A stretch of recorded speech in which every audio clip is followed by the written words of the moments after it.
مرحبا بكم معانا. النهاردة بنغوص في موضوع تطور لافت جدا في الجزائر. المصادر اللي معانا وهي مزيج من تحليلات وفيديوهات متخصصة بترسم صورة لتحرك جزائري استراتيجي كبير في مجال الصناعات العسكرية. ما بقاش الكلام بس عن دولة بتستورد سلاح، لا، ده في توجه واضح لبناء قدرات تصميم وتصنيع محلية متقدمة. بالفعل، الصورة اللي بنشوفها من المصادر دي هي صورة تحول، ممكن نقول تحول استراتيجي متسارع وجذري كمان. الموضوع أكبر من مجرد شراء معدات، ده بناء قاعدة صناعية دفاعية بمعنى الكلمة. والهدف المعلن زي ما بتقول التحليلات هو تحقيق درجة عالية من الاكتفاء الذاتي في القطاع ده، ويمكن كمان تمهيد لمرحلة تصدير بعدين. مهمتنا إذن هي إننا نفك أبعاد التحول ده. إيه الدوافع الحقيقية وراه؟ والقدرات الإنتاجية دي وصلت لفين بالظبط؟ إيه الأمثلة ملموسة؟ والأهم، ده تأثيره إيه على الاقتصاد الجزائري ودور البلد الاستراتيجي؟ حسناً، خلينا نبدأ بطبيعة التحول نفسه. المصادر بتأكد إنه مش مجرد تحديث للمعدات. تمام. هو الوصف الدقيق من اللي بنشوفه في المصادر هو انتقال من نموذج المستهلك لنموذج المنتج في مجال الدفاع. ودي مش مجرد شعارات، لا، دي شكلها سياسة رسمية وزارة الدفاع الوطني الجزائرية متبنياها وبتدفع بيها بقوة. واحد من الأسباب المباشرة اللي ذكرت هو الرغبة في تخفيض فاتورة التسلح الكبيرة قوي. يعني في تحليلات بتلمح إن الفاتورة دي وصلت في فترات قبل كده لأرقام ضخمة جدا، فوق ال10 مليار دولار سنويا. ده رقم كبير جدا طبعا. 10 مليار دولار؟ الرقم ده بيوضح حاجات كتير فعلا. طيب، هل الموضوع بس محاولة لتوفير عملة صعبة ولا في أبعاد استراتيجية أعمق؟ لا، أكيد فيما هو أعمق. تقليل الفاتورة هدف مهم، بس المصادر بتربط التحول ده كمان بمسائل السيادة الوطنية والقدرة على اتخاذ قرار مستقل. الاعتماد الكلي على الاستيراد ده بيحط قيود، سواء شروط استخدام أو توفر قطع غيار وصيانة أو حتى تأثيرات سياسية من الدول المصدرة. بناء قدرة إنتاج محلية حتى لو بدأت بتجميع أو تصنيع برخصة بيدي درجة أكبر من المرونة والاستقلالية. والأمر المثير للاهتمام هنا هو التأكيد في المصادر إن دي مش أول محاولة تاريخياً. كان في بوادر أيام الرئيس الراحل هواري بومدين وقاصدي مرباح، بس اللي بيميز المرة دي هو التركيز الواضح على التكنولوجيا المتقدمة ونقل المعرفة. نقطة الاستقلالية الاستراتيجية دي مهمة. خلينا نقف عندها شوية. هل المصادر أشارت لدوافع تانية جت مع التوجه ده؟ إيه اللي بيغذي الزخم ده دلوقتي تحديداً؟ اللي ممكن نسميه الضغط الإيجابي من الحاجة الداخلية المتزايدة. الجيش الوطني الشعبي بفروعه المختلفة وكمان الأجهزة الأمنية زي الدرك والشرطة محتاجين تطوير وتحديث مستمر لمعداتهم، فتلبية جزء من ده محلياً هدفه في حد ذاته. ثانياً، ما نقدرش نفصل ده عن الوضع الإقليمي. المنطقة حوالين الجزائر فيها عدم استقرار وتحولات سريعة، وده بيعزز ضرورة الاعتماد على القدرات الذاتية. وماذا عن العامل البشري؟ أنا لاحظت تركيزاً في بعض المواد على دور الكفاءات الجزائرية الشابة. هل ده مجرد كلام للتعبئة أو كده، ولا في استثمار حقيقي في النقطة دي؟ لا، يبدو إنه أكثر من مجرد كلام. المصادر بتتكلم عن توجيه واضح للاعتماد على المهندسين والفنيين والعمال الجزائريين كعمود فقري للمشروع ده. بيقدم الموضوع ده كجزء من رؤية أوسع لخلق فرص عمل للشباب، والأهم بناء قاعدة معرفية وتكنولوجية محلية. وده بيفسر جزئياً، لو ربطنا الصورة الأكبر، ليه الجزائر بتسعى تبني شبكة متنوعة من الشراكات الصناعية الدولية. ذكرتي الشراكات والمصادر، وفعلا بتشير لأسماء دول زي ألمانيا، الصين، جنوب إفريقيا، الإمارات وصربيا كمان في بعض المجالات. التنوع ده لافت. إيه الهدف منه تحديدا؟ هل هو بس محاولة للحصول على أحسن تكنولوجيا من كل حتة؟ هو التنوع في الشراكات ده بيخدم كذا هدف. طبعاً الحصول على التكنولوجيا ونقل المعرفة هدف أساسي، وممكن الجزائر تختار شريك معين لتميزه في مجال محدد. ألمانيا مثلاً معروفة بصناعة المحركات والمركبات، الصين بقت لاعب أساسي في الدرونز والإلكترونيات، جنوب إفريقيا عندها خبرة في المدرعات المقاومة للألغام. بس الموضوع أكبر من كده.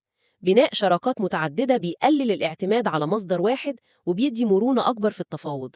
وهل في إشارة في المصادر لطبيعة الشراكات دي؟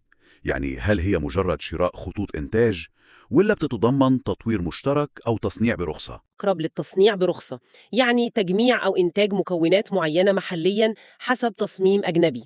وفي حالات تانية باين إن في طموح أكبر للتطوير المشترك أو حتى تكييف التكنولوجيا للاحتياجات الجزائرية. الأهم هو التركيز الواضح على رفع نسبة الإدماج الوطني، يعني زيادة نسبة المكونات والخدمات المحلية في المنتج النهائي بالتدريج. وده معناه تجاوز مرحلة التجميع البسيط لتصنيع حقيقي لأجزاء ومكونات أساسية. التنوع ده كمان ممكن يكون هدفه بشكل استراتيجي فتح أسواق تصدير محتملة في المستقبل عن طريق الدول الشريكة دي أو في مناطق نفوذها. ده بيودينا مباشرة للسؤال عن حجم ونطاق الإنتاج الفعلي. إيه الأمثلة الملموسة للمصادر بتقدمها عن المنتجات اللي بتخرج من المصانع الجزائرية دلوقتي؟ هنا بقى الموضوع بيبقى شيق جدا. الأمثلة التي تستعرضها المصادر متنوعة بشكل لافت بصراحة. في مجال الطيران مثلاً، فيه تسليط ضوء على طيارات التدريب الأساسي زي فرناس 142 وسفير 43، واللي المصادر بتأكد عليه بقوة إن الطيارات دي بتتصنع في مؤسسة صناعة الطائرات بطفروي بوهران بكفاءات جزائرية 100%. وده إنجاز مهم لأنه في قطاع بيحتاج دقة وتكنولوجيا عالية. 100% كفاءات جزائرية في صناعة طيارات؟ ده كلام كبير. طيب وإيه تاني؟ القطاع البحري مثلا؟ في القطاع البحري في مثال بارز قوي أثار اهتمام كبير، وهو السفينة زمالة الأمير عبد القادر. هي مش قطعة عسكرية بالضبط، لكنها سفينة ضخمة مخصصة لتكوين وتدريب الصيادين في أعالي البحار، بس دلالتها الصناعية كبيرة. المصادر بتوصفها بأنها الأكبر من نوعها في المغرب العربي، طولها 42 متر وعرضها 9 متر. والأهم من الحجم هو التأكيد أن 85% من مكوناتها اتصنعت محلياً في الجزائر، وإن بنائها تم في ورشات مؤسسة بناء وتصليح السفن بأياد جزائرية خالصة 100%. ده بيوضح قدرة على التعامل مع مشاريع بحرية معقدة وكبيرة. إذن عندنا طيارات تدريب وسفن تكوين كبيرة. طيب والقوات البرية اللي هي عادة الجزء الأكبر من أي جيش؟ المصادر مليانة أمثلة في المجال ده. في تركيز كبير على المركبات الدفع الرباعي بأنواعها واستخداماتها المختلفة، من النقل اللوجستي للاستطلاع وحتى عربيات الإسعاف العسكرية المجهزة. أبرز النماذج اللي بيشار إليها هي مركبات مرسيدس بنز اللي بتتصنع محلياً بالشراكة مع الألمان في تيارت. وفي كمان المصفحات زي مدرعة نمر بالشراكة مع الإمارات ومدرعات فوكستول الألمانية. والملحوظ إن الإنتاج مش مجرد تجميع، ده بيشمل تصنيع هياكل وأجزاء مهمة محلياً. مؤسسة البناءات الميكانيكية بخنشلة، اللي المصادر بتقول إن خبراتها أكتر من 30 سنة، ليها دور محوري في إنتاج الأسلحة الخفيفة والمتوسطة ومكونات للمركبات. ذكرت مؤسسة خنشلة وخبرتها الطويلة. ده معناه إن البناء بيتم على أسس موجودة، مش من الصفر تماماً. بالضبط، وده عامل مهم في تسريع وتيرة التطور. بيتم الاعتماد على مؤسسات صناعية عسكرية قائمة وعندها تاريخ وخبرة متراكمة، زي مؤسسة صناعة الطيارات ومؤسسة البناءات الميكانيكية وورش بناء السفن وقاعدة تطوير الأنظمة الإلكترونية. الجديد هو حجم الاستثمار وتنوع المنتجات والتركيز على التكنولوجيا المتقدمة. إحنا مش بنتكلم بس عن المركبات، لا بنتكلم كمان عن تطوير وإنتاج أنظمة أعقد. زي إيه تحديداً؟ المصادر بتشير بوضوح لدخول الجزائر مجال إنتاج الطيارات بدون طيار، درونز يعني، بأنواع مختلفة للمراقبة والاستطلاع أو حتى مهام قتالية. في كلام عن نماذج زي أمل 1 وأمل 2 والجزائر 54 والجزائر 55. التفاصيل التقنية الدقيقة بتكون قليلة في المصادر المتاحة للكل، بس مجرد الدخول في المجال ده يعتبر نقلة نوعية في حد ذاته. ده غير أنظمة الرادارات المتطورة ومعدات الاتصال المؤمنة وأنظمة المراقبة البصرية والحرارية الليلية وحتى أنواع من الذخائر والصواريخ قصيرة المدى، لسفن، لعربيات مدرعة وأسلحة خفيفة، وصولاً لدرونز والإلكترونيات. اللي بنفهمه من المصادر إن دي مش مجرد مشاريع متفرقة، لا، ده جهد منسق وواسع النطاق بيغطي تقريباً كل احتياجات القوات المسلحة والأمن. هو ده الاستنتاج الأبرز. الرائع هنا مش بس الأمثلة الفردية، لكن الصورة الكلية. في توجه شامل ومتزامن بيغطي القطاعات البرية والبحرية والجوية والإلكترونية.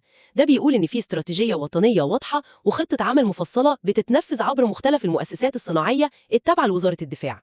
الهدف الواضح هو بناء قاعدة صناعية دفاعية متكاملة تقدر تلبي نسبة كبيرة من الاحتياجات المحلية، مع تقليل الاعتماد على الخارج بشكل كبير ومستدام. كل الجهد الصناعي والتكنولوجي ده صداع إيه في المجتمع الجزائري؟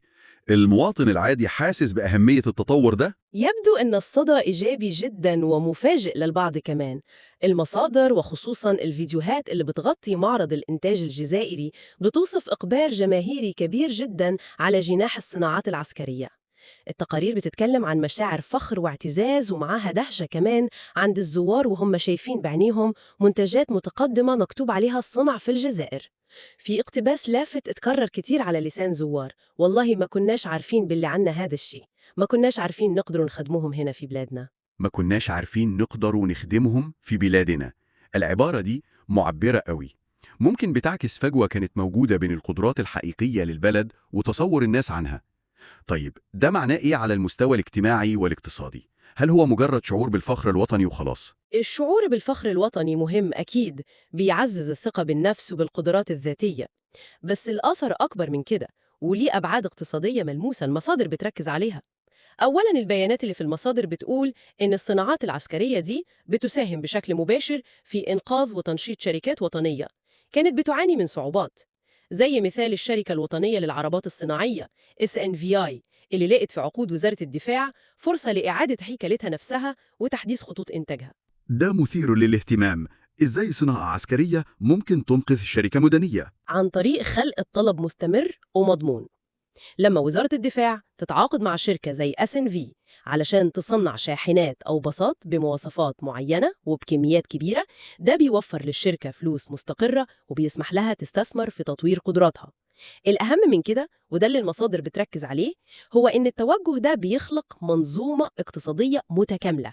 يعني مش بس الشركة الأم الكبيرة هي اللي بتستفيد، لأ، بينشأ حواليها شبكة من الشركات المحلية الصغيرة والمتوسطة اللي بتشتغل كموردين أو مقاولين من الباطن، اللي هو المناولة. الشركات الصغيرة دي ممكن تتخصص في صناعة قطع غيار معينة أو تقدم خدمات صيانة أو تطور برامج وهكذا.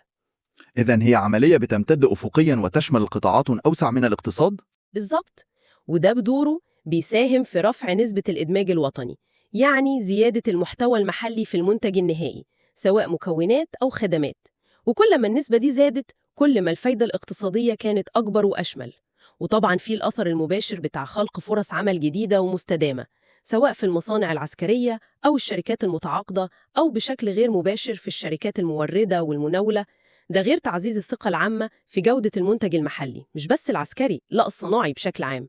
وكل ده بيحصل مع الحفاظ على طموح واضح بالتوجه للتصدير في مرحلة جاية أول ما تتلبى الاحتياجات المحلية وتتطور منتجات تنافسية عالمياً. النظرة الاقتصادية المتكاملة دي مهمة، بس ماذا عن المستقبل؟ هل الطموح بيقف عند التصنيع والتجميع بناء على الشراكات الحالية، ولا في رؤية لتطوير قدرات ابتكار وبحث وتطوير مستقلة؟ المصادر بتشير بوضوح إن الرؤية مش واقفة عند حدود التصنيع الحالي. في اهتمام متزايد ببناء قدرات حقيقية في مجال البحث والتطوير R&D والابتكار. واحد من الأمثلة الرمزية اللي اتذكرت في فيديو هو مشروع لطلبة من جامعة البليدة بيشتغلوا على تطوير وتصميم صاروخ صغير علشان يشاركوا بيه في مسابقة دولية متخصصة. مشروع طلابي لتطوير صاروخ؟ ممكن يبان بسيط مقارنة بالصناعات الكبيرة، بس دلالته إيه الأعمق؟ دلالته زي ما ممكن نفسرها أكبر من المشروع نفسه. ده بيطرح سؤال مهم عن الاستثمار في المستقبل. حتى لو المبادرة دي لسه في أولها، فهي بتعكس توجه لتشجيع الابتكار وبناء جسور بين الجامعات ومراكز البحث وبين القطاع الصناعي بما فيه الصناعات الدفاعية. الهدف هنا مش مجرد تجميع منتجات متصممة بره، لا، ده بيتجه لبناء القدرة على التصميم والتطوير والابتكار بشكل مستقل. وده مؤشر على رغبة حقيقية في المنافسة الدولية، مش بس بالكمية أو بالتكلفة، لا بالكفاءة والجودة والابتكار التكنولوجي. وهو في جوهره استثمار استراتيجي طويل الأمد في أهم عنصر، العنصر البشري المؤهل والمبتكر. إذن لو حبينا نلخص اللي استخلصناه من المصادر دي، نقدر نقول إن الجزائر بتخوض تحول استراتيجي كبير في قطاع الصناعات الدفاعية. انتقال من مستورد رئيسي لمنتج محلي مع تنوع كبير في الإنتاج بيغطي مختلف القطاعات واعتماد متزايد على الكفاءات المحلية والشراكات الدولية المدروسة. الدوافع شكلها مزيج من ضرورات أمنية واستراتيجية وطموحات اقتصادية واعدة. كل ده مدعوم بالشعور بالفخر الوطني والثقة بالقدرات الذاتية. ده تلخيص دقيق جدا. الصورة العامة هي بلد بيتحرك بخطوات سريعة لبناء قدرة صناعية دفاعية حديثة ومتنوعة ومستدامة. لكن زي أي تحول كبير بتفضل فيه أسئلة جوهرية للمستقبل محتاجة تأمل ومتابعة. إزاي القدرات الصناعية العسكرية دي هتأثر فعلا على مكانة الجزائر ودورها الإقليمي؟ وهل هتقدر فعلا تكون رافعة حقيقية لتنويع الاقتصاد الجزائري بعيدا عن الاعتماد على المحروقات؟ وما هي التحديات اللي ممكن تواجه النمو الطموح ده؟ التحديات أكيد موجودة ومهمة، يمكن المصادر مش بتتوسع فيها قوي، بس ممكن نستنتجها. في تحدي الاستدامة المالية للاستثمارات الضخمة دي على المدى الطويل، وفي تحدي ضمان الجودة والموثوقية للمنتجات المحلية علشان توصل للمعايير الدولية الصعبة، خصوصاً لو هدف التصدير جاد. التحدي الأكبر يمكن هو الانتقال من مرحلة نقل التكنولوجيا والتصنيع برخصة لمرحلة الابتكار والتطوير المستقل، وده محتاج استثمار مستمر في البحث العلمي والكفاءات البشرية وبناء بيئة حاضنة للابتكار. وأخيراً، إزاي ممكن نوازن بين تطوير صناعة دفاعية قوية وبين تلبية الاحتياجات التنموية التانية للمجتمع؟ دي كلها نقاط مفتوحة وجوهرية هترسم ملامح المرحلة الجاية للمشروع الصناعي الطموح ده في الجزائر، نقاط تستحق بالتأكيد المتابعة والتفكير العميق.